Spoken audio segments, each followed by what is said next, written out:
Miten Suomi kestää tämän lopun? Ai. Porukka on maalin edessä, maalin takana, siniviivalla, joka puolella. Verenpaine nousee, kun käsi on pystyssä. Tilanne on aika karmaiseva. Kobrakäsi käy. Tatuoidaanko se kiekko tuonne? Ei sitä täysin. Wickenheiser katsoo, syöttääkö, vetääkö. Ei tee mitään. Iso varpaan hän saa sinne. Tästäkö se menee? Ei! Katso, leipoo, veivaa. Ei tee mitään. Katso, leipoo, veivaa. Ei tee mitään. Katso, leipoo, veivaa.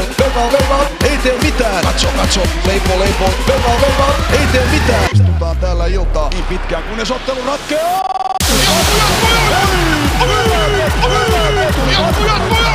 Ihanaa, kivaa, hups.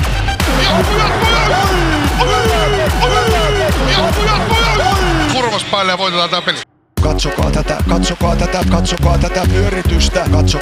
Katsokaa tätä. Noora Räty Fan Club. Tulee. Tulee. En mä jaksa kohta enää, sä saat jatkaa.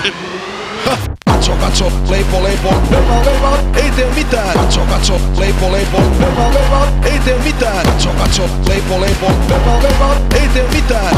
Katso, leipoo, veivaa, ei tee mitään. Kun on tarpeeksi isot korvat, niin kilahdukset kuuluu tänne asti.